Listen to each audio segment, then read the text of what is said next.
प्रभु यीशु मसीह के मधुर नाम में आप सभी को प्रेमी सलाम। जिंदगी और मौत की कहानी खुदा जानता है और उस खुदा का नाम है यीशु मसीह। सच कहा जाए तो वो जिंदा परमेश्वर है और उस जिंदे परमेश्वर की बातें जिंदा व्यक्ति ही कर सकता है और वह हकीकत बातें तो केवल यीशु मसीह ही बताता है। जीवन एक लंबा सफर है। संसार में जब तक ये शरीर साथ देता है तब तक जीते हैं शरीर में, बल्कि जीवन तो एक लंबा सफर है।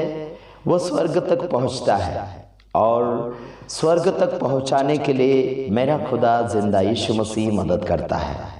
उस मददगार करने वाले परमेश्वर का उपकार हम बड़े शानदारी रीति से उसका उपकार मानना चाहिए, उसकी बड़ाई और तारीफ करना चाहिए। हालांकि वो जिंदा परमेश्वर है।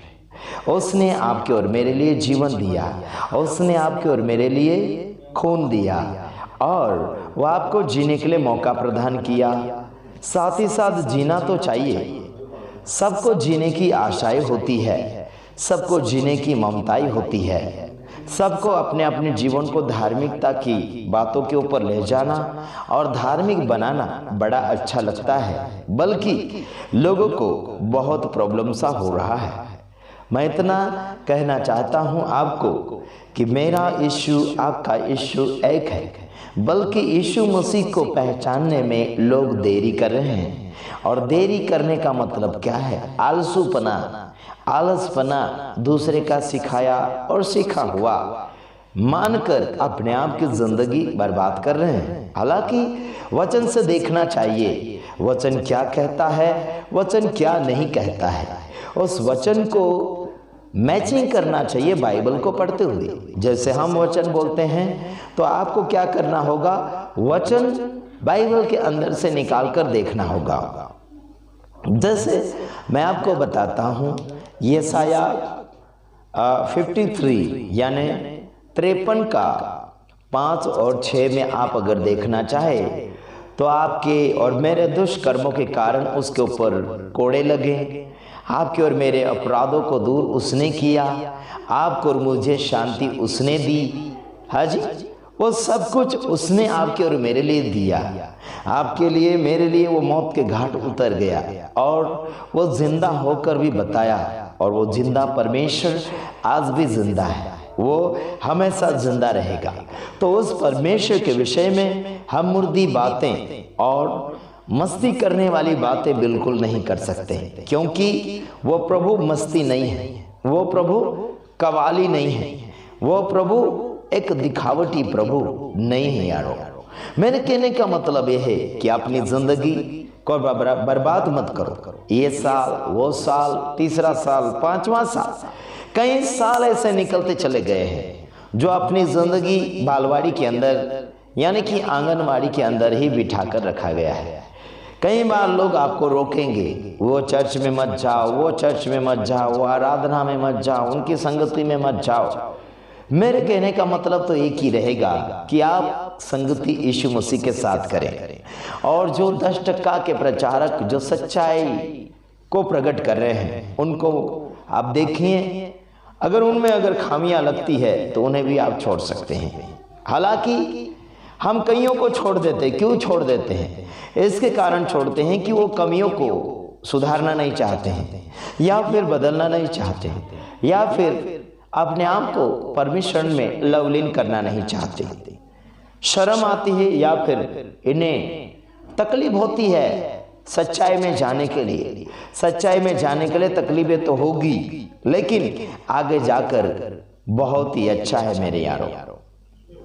इतना समझ लेना, यशाया 53 अध्याय 5 वचन और 6 वचन आप लोग पढ़ना है। मैं यहाँ पर आपके लिए रखता हूँ। परमेश्वर आपको जिंदगी देने वाला, वो मरता नहीं और मारता भी नहीं, इतना ख्याल रखना। अपनी अपनी करनी के अनुसार लोग मरते हैं, अपनी अपनी करनी के अनुसार लोग रोग में जाते हैं, बीमारियों में जाते हैं। कई बार परमेश्वर के ऊपर लोग दोष लगाते हैं, हालांकि परमेश्वर दोषी नहीं है और परमेश्वर आपको बीमार करने से अपने आप में फायदा नहीं देखता है और करता भी नहीं है।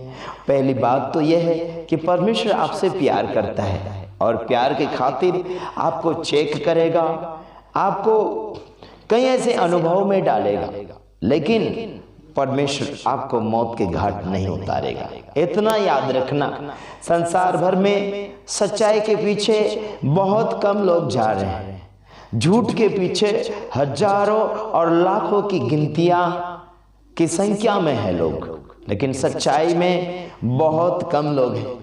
हालांकि यीशु मसीह कभी भी झूठ नहीं बोला और झूठ का कभी वो साथ नहीं दिया। हम भी वैसे हैं, हम झूठ का कभी साथ नहीं देंगे और झूठ का हम पर्दा फांस करेंगे और झूठ करने वाले का नाम और उनका फोटो लेकर हम बातचीत करते हैं और हम डरते बिल्कुल नहीं, क्योंकि परमेश्वर ने हमें डर और भय की आत्मा बिल्कुल नहीं दिया। हमें सामर्थ की आत्मा दी है ताकि हम दूसरों तक सामर्थ पहुंचाएं। मेरे वीडियो को देखते हुए काफी लोगों ने अपने जीवन में सुधार को महसूस किया है। काफी लोग हमारे फॉलोवर हैं, कुछ तो हमारे बहन बन गए हैं, कुछ हमारे भाई बन गए हैं, कुछ हमारे आंटी अंकल बन गए और कुछ हमारे विरोधी बन गए। कुछ लोगों ने हमारे खिलाफ वीडियो बनाना शुरू कर दिया है। कहते हैं कि आशीष राजकुमार के नाम से वायरस आ गया है। देखो, वायरस का नाम दे रहे। वाह वाह रे वाह, गुंडों की फौज वाले, वाह रे वाह, ना पहचानने वाले अज्ञानी लोग। जिनको ज्ञान नहीं होता है वो कुछ भी बोलते हैं, और जिनको ज्ञान होता है वो सभ्यता में इज्जत से बातें की जाती है। तो इतना मैं कहना चाहता हूँ, कुछ लोग हैं जो डाउट करते हैं हमारे संदेश में।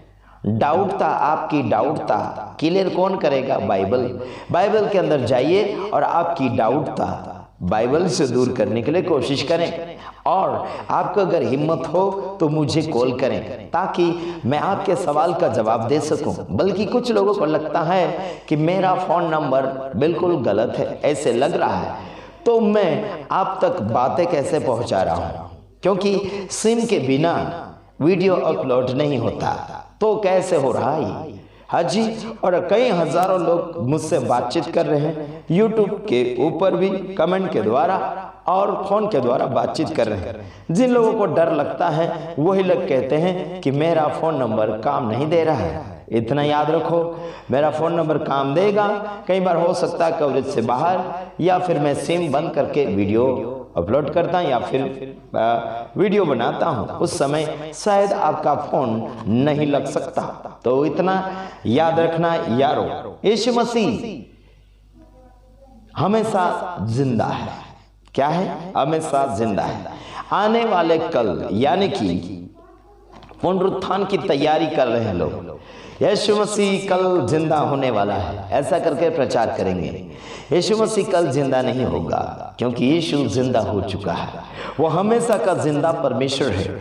इसलिए मेरे यीशु को हर साल मारो मत, मेरे यीशु को हर साल जिंदा मत करो, मेरे यीशु को हर साल पैदा मत करो। मेरे यारों, समझने के लिए कोशिशें करो और ऐसा टारगेट मत बनाओ संदेश फैलाने का। एक ही टारगेट बनाओ, हमेशा का जिंदा परमेश्वर है।